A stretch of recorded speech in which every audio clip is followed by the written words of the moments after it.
반갑습니다. 77입니다. 지금 새벽 4시네요. 어제 일찍 잠이 들어서 일찍 깬 것 같아요. 굳이 뭐 잠이 안 오면은 또 자려고 그렇게 하지 마세요. 그냥 다른 거 책을 읽든지 저처럼 이 카메라 켜고 며칠 전에 질문이 있었어요. 김 구독자 김선희 님께서 요즘 모듈러 주택이라는 게 있는데 생활하는데 어떤가요? 이렇게 질문하셨는데 글쎄요, 뭐 생활하는데 어떤가 좀 포괄적인 질문인데 생활하는데 그냥 좋습니다. 그렇지만 그 사람들마다 자기 패턴이 다 다르잖아요. 어떤 분은 널찍한 집에서 뭐 텃밭도 가꾸고 이렇게 살고 싶은 분도 있고, 어떤 집은 좀 집이 작아도 지출이 좀 적게 되는 그런 집을 원하는 분도 있는 것 같아요. 그리고 또 하나의 개념은 이 모듈러 주택 하면은 이런 개념이에요. 그냥 공장에서 생산하는 겁니다. 예. 그 모듈러 주택을 누가 시작했겠어요? 메이커 측에서 했겠죠. 예. 이 시장 수요를 봐서 이렇게 만들면 이게 좀 좋겠다, 경제적으로. 그 마찬가지입니다. 1800년 말에 영국에 사는 올리비아가 저한테 질문을 할 수가 있어요. 공장에서 만든 쇠타하고 손뜨개로 한 쇠타하고 뭐가 좋을까요?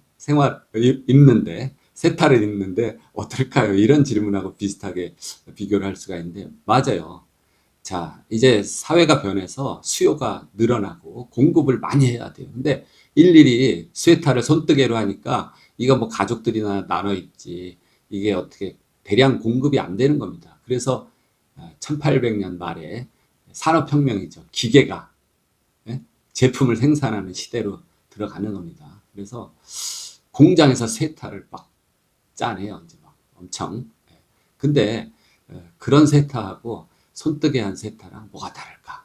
예? 입는데 어떤 차이가 날까? 그런 거 생각해 보시면 돼요. 공장에서 나오는 거는 어떤 한계가 있습니다. 한계. 그러면 모듈러 주택도 공장에서 만드는 거예요. 대량으로 만들어서 말하자면 저렴하게 공급을 하겠다. 이런 밑바탕이 있는데, 가장 중요한 문제는 또 뭐가 있냐면은 운반입니다. 공장에서 환경 좋은 데서 만들었어요. 현장이라는 데는 현장마다 다 환경이 다르잖아요. 뭐 너무 여름엔 또 덥죠. 겨울엔 춥죠. 또 뭐 여러 가지 교통도 안 좋죠. 뭐 작업 환경이 안 좋습니다. 현장은. 근데 공장에는 뭐 막 크레인도 다 설치하고 뭐 리프트도 있고 바람도 맞고 강한 햇빛도 맞고 뭐 이런 데서 만들어내니까 좋은 환경에서 품질 좋고 신속하게 그렇게 해서 대량으로 만들 수 있는 게 이게 이제 모듈러 주택, 모듈러 건축의 그 밑바탕이에요. 근데 문제는 운반입니다. 우리나라 도로 사정이 있고 또 운반하는 트럭에 그런 규격이 있잖아요. 우리가 수출용 이 컨테이너 뭐 40피트짜리 40피트 뭐 12m, 그 다음에 뭐 폭은 대략 뭐 3m 조금 안 되고 높이도 뭐 한 2m 50 뭐 이런 거 트레일러로 옮길 수는 있어요. 거기다 또 이 무게도 제한이 있죠. 무게 너무 무거우면 이 도로, 여러분들 과적 단속 보셨죠? 도로에 너무 트럭에다 무겁게 실으면은 그 바퀴가 누르는 하중이 커가지고 도로가 망가집니다. 금방 망가져요. 그래서 그 제한을 둬요. 뭐 보신 분들이 있겠지만은 어떤 트럭은 바퀴를 이렇게 들고 다녀요. 바퀴가 공중에 떠 있어요. 화물을 실는 트럭이 이 바퀴가 예를 들어 뒷바퀴가 이게 세 개가 박혀 있어요. 삼축이라 그러는데 보통 때는 이축으로 다니다가 짐을 많이 실으면은 이렇게 하나가 또 내려와서 삼축으로 다녀요. 왜? 이 무게에 대한 이 타이어의 접지, 도로 과적 검문소에서 이 타이어 하나가 받는 그 무게, 그렇잖아요. 이 짐이 무거워요. 그러면 타이어가 많을수록 이 무게를 분산시키기 때문에 과적 단속에서 재면은 그 타이어 축하중이 작게 나옵니다. 어쨌든 이 모듈러 하나의 유니트 주택을 트럭에 싣고 가는데 너무 무거우면 또 운반 못합니다. 과적에 위반이 되고 오버사이즈 위반이 되고, 그래서 보통 뭐 이동식 주택이니 뭐 농막 같은 거 사이즈가 오버가 되잖아요. 그러니까 아주 차도 안 다니고 단속도 안 하는 심야 시간, 뭐 새벽 2시, 3시에 이동을 합니다. 그래서 과적 검문소가 있으면 다 돌아서 빙빙빙빙 돌아서 갑니다. 과적건 그런데 걸리지 않게 하기 위해서 뭐 이런 문제가 있어요. 그래서 이 모듈러 주택은 운반이 큰 문제다. 그리고 모듈러 우리 모듈러 건축의 대표적인 성공 사례 같은 경우는 평창 동계올림픽 때 그 숙소로 썼던 그 미디어 레지던스, 그게 아마 300실 규모예요. 이렇게 그야말로 그 모듈 건축이죠.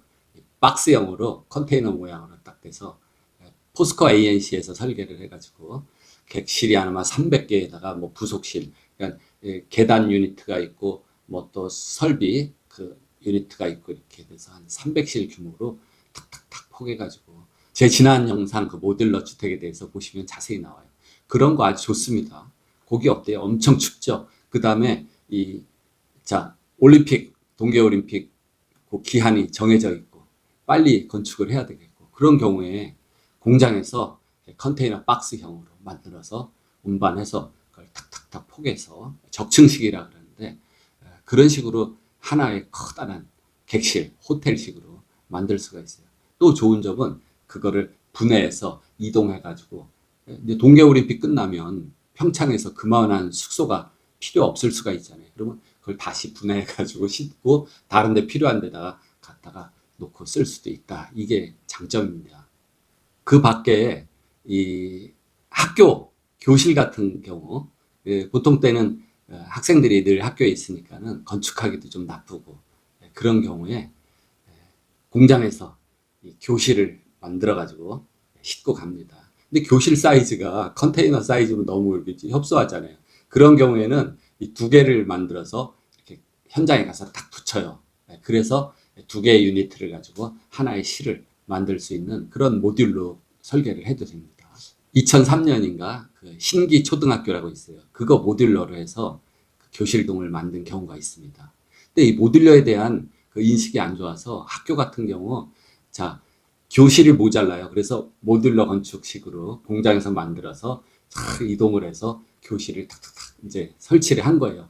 학부모들이 다 몰려와서 데모를 하고 난리가 났습니다. 어떻게 우리 애를 컨테이너에서 공부하게 할 수 있냐. 막 그 학부모들이 난리를 치는 거죠. 잘 몰라서 그래요. 그게 생긴 게 컨테이너처럼 생겼어도 다 구조적인 안전성, 그 다음에 화재에 대한 안전성, 내구성, 지진에 대해서 단열, 차음, 그런 거 다 기준에 맞게 만들어서 설치를 한 겁니다. 그럼에도 불구하고 또 일부 학부모들은 그 모듈러 건축, 그거를 굉장히 무슨 가설 건물, 뭐 컨테이너 이런 식으로 거부하는 경우도 있어요. 한편 대기업에서도 뭐 현대라든지 포스코, 그다음에 뭐 GS건설 이런 데서도 모듈러 건축 시도를 하고 있습니다. 현대 같은 경우는 용인 영덕에 경기 행복주택이라고, 그걸 또 그건 규모가 꽤 커요. 지상 13층 지하 1층에다 총 100세대가 넘죠. 그래서 현대하고 경기주택도시공사, 그 다음에 금강공업 해가지고 셋이서 힘을 합쳐서 컨소시엄이라고 그러는데, 힘을 합쳐서 한 게 용인 영덕지구의 경기 행복주택입니다. 그래서 이 행복주택을 이런 모듈러 건축으로 시도를 꽤 했어요. 이게 좀 정말 모듈러 건축답게 많이 이렇게 해가지고 이 사회 초년생이라든지 이런 좀 경제력이 부족한 이런 초년생들이 이제 많이 입주하게끔 해서 혜택을 주는 개념인데, 이게 그냥 실험적인 시도에 그친 게 아니냐 이렇게 봅니다. 그 혜택 본 사람들이 정말 너무 적어요, 인원이. 그렇죠? 그 제한이 있는데, 가양동 그 도시형 생활주택인가? 그거는 2017년에 이제 그 접수를 1월 달에 받기 시작했는데, 그 제한이 있어요.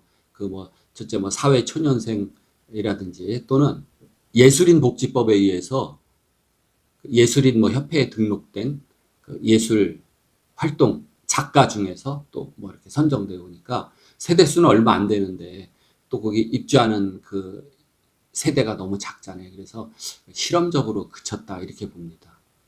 모듈러 주택을 개념을 보면은 여러분들이 그 게임 좋아하는 분들 있을지 몰라요. 마인크래프트라고, 그게 뭐예요? 딱 모듈러 주택의 그 설계 개념하고 똑같은데, 그 여러 가지 재료하고 도구를 이용해서 하나의 이렇게 집을 만들죠. 유니트를 만들어요. 거기까지는 일반 건축하고 똑같습니다. 똑같아요. 근데 거기다가 딱 복제를 눌러가지고 10,000개, 1000개 그걸 이렇게 합쳐버릴 수가 있죠. 마인크래프트. 똑같아요. 그 개념입니다. 그래서 하나를 설계를 잘 해서 요거를 공장에서 대량 생산을 하면은 굉장히 공급가를 이렇게 싸게 할 수가 있죠. 예. 그게 모듈러 주택의 개념이고, 그게 장점입니다. 그래서 요즘에 우리 건축에서 말하는 그 OSC라고 그러는데, 오프사이트 컨스트럭션. 그래가지고 현장, 현장에서 하는 게 아니라 자, 공장으로 가는 겁니다. 공장으로. 그래서 그게 뭐 공업화 주택이라고도 할 수 있고, 뭐 스마트 건축이라고도 할 수 있고, 이런 개념들이 다 모여서 공장에서 이제 로봇가 참여하고 대량 생산을 하고 그런 거예요. 그래서 이거를 마인크래프트 복제하듯이 쫙 갖다 포개 놓으면은 그게 한 덩어리에 그 건축물이 되는, 또는 이렇게 뭐 뭉쳐서 하질 않더라도 이 단독주택, 예? 단독주택이라도 같은 그 규격, 같은 사이즈를 여러 개를 이렇게 똑같은 걸 만들어서 바로바로 공급을 해줄 수 있는 거. 그 미국의 라스베가스에 있어요. 박서빌이라고. 얼런 머스크가 나는 이 집에서 살아 이렇게 홍보하고 자랑한 그런 그 집이 접이식 모듈 하우스인데 딱 접혀 있어요. 그래서 싣고 가가지고 운반 때문에 그렇죠. 그걸 다 펼쳐가지고 운반을 못하니까 이렇게 접이식으로 만들어서 접으면 딱 홀쭉해요. 그래서 그냥 일반 해상 컨테이너 그만한 거를 자기 놀자리에, 자기 터에 가서 놓고 펼치면은 바로 그게 이제 집이 됩니다. 이 모듈러가 됐던 뭐 조립식 주택이 됐던 우리나라에 적용을 한다 그러면은 그냥 일반 공산품하고 조금 더 복잡해지죠. 우리가 전기 제품도 해외 거를 수입하려 그러면은 우리나라 KS 규격, 전기 규격에 다 맞아야 돼요. 그쵸? 우리나라 기준에 맞아야지 우리나라에서 판매가 되는 겁니다. 마찬가지로 뭐 박서빌, 그 접이식 주택이 좋다 그래서 덜렁 이제 수입을 해다가 우리나라에다가 세팅을 하려 그러면 단열 기준 맞아야 되죠. 그다음에 뭐 이 구조 기준, 내진성, 뭐 내화성 이런 거 다 맞아야 됩니다. 그렇기 때문에 이렇게 또 함부로 수입을 못하는 그런 원인도 있어요. 어쨌든 이 공장에서의 대량 생산과 이 규격화, 유니트화된 그 모듈화 그겁니다. 근데 이 모듈 제한은 말씀드렸듯이 이 운반이에요, 운반. 운반에서 제약이 정말 큽니다. 예. 그래서 박서빌처럼 펼쳐가지고 뭐 이렇게 포개는 것도 좋지만 그러면 너무 그 구조적인 강도가 안 나오잖아요. 이미 우리나라 오래전에 이 비슷한 개념이 있어요.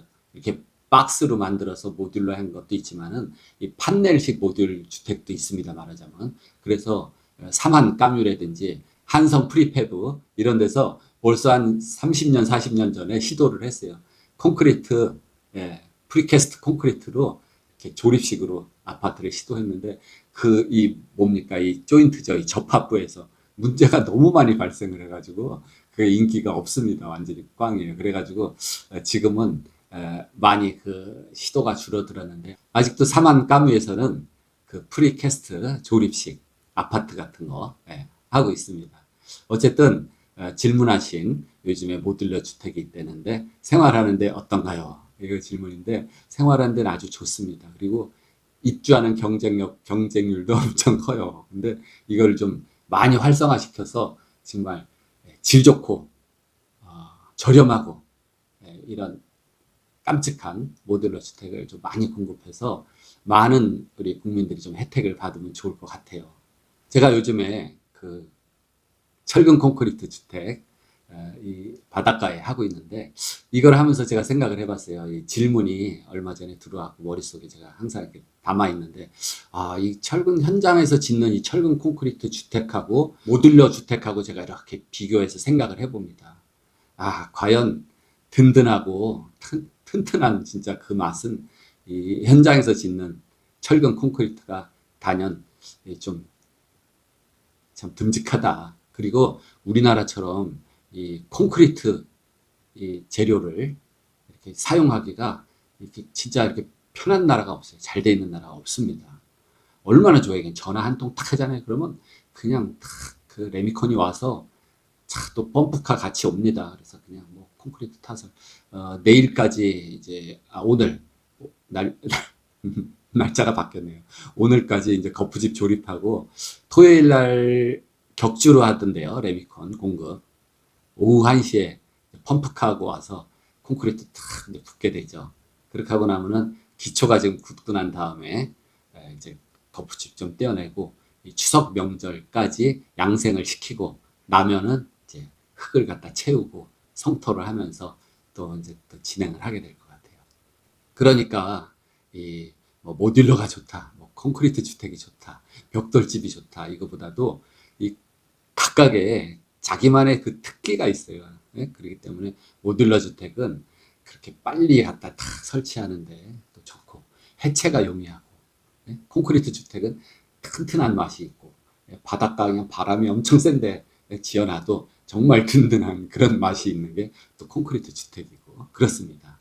평창 미디어 레지던스도 그런데 아니 이거 짓는 것도 후다다닥 조립을 해서 300객실이 나오더니 이제는 또 해체도 너무 쉬운 거예요. 예? 반대로 하나씩 다 크레인으로 들여다 옮기면 돼요. 이 건축물 해체에 대해서는 제가 다음에 기회 있으면 말씀드리겠는데 여러분들 콘크리트 굳는데 얼마나 시간이 걸릴 것 같아요? 콘크리트를 자 레디 믹스드 콘크리트 레미콘이 왔어요. 이 굳는데 시간이 얼마나 걸릴 것 같아요? 100년 걸립니다. 100년. 100년 동안 굳어요. 100년 동안.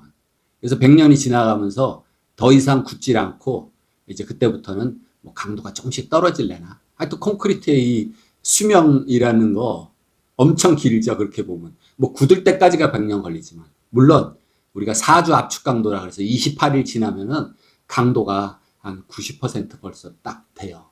그렇지만 나머지 100%까지 가는데 100년 걸린다는 거예요.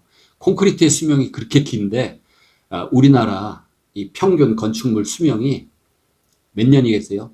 24년입니다. 24년. 아파트 말씀드렸죠. 콘크리트 전체 수명도 아니고 굳는데 100년 걸리는 콘크리트를 30년도 안 돼서 다 부셔버려요. 다 부셔버려요. 해체해버려요. 철거해버려요. 물론 건물이 수명이 물리적인 수명만은 아니죠. 이게 다 지금 이 돈하고 관련돼서 경제적인 수명이 끝난 겁니다. 그래서 어떻게 해서든지 이 아파트를 예? 저거는 부실한 아파트 이제 낡아서 위험하다 구조진단을 해가지고 막 어떻게 해서든지 그 예? 등급을 예? 불안정한 등급으로 만들어서 부셔버리고 새로 질라 그러는 거죠. 그렇기 때문에 지금 우리나라에 이 부셔야 될 해체해야 될 건물들이 너무나 많아요. 너무나 많아. 마구잡이로 막 해체를 하다 보니까 사고가 많이 나죠. 그냥 막 부시다 보면 막 건물이 예? 넘어가가지고 버스가 다 짜부러지고 예? 그런 불상사가 생깁니다. 하여튼 이 해체 공사에 대해서는 다음에 기회가 될 때 말씀드리고 오늘은 이제 구독자 질문 모듈러 주택에 대해서 개념적인 거를 말씀드렸습니다. 다음에 좋은 영상으로 뵙겠습니다.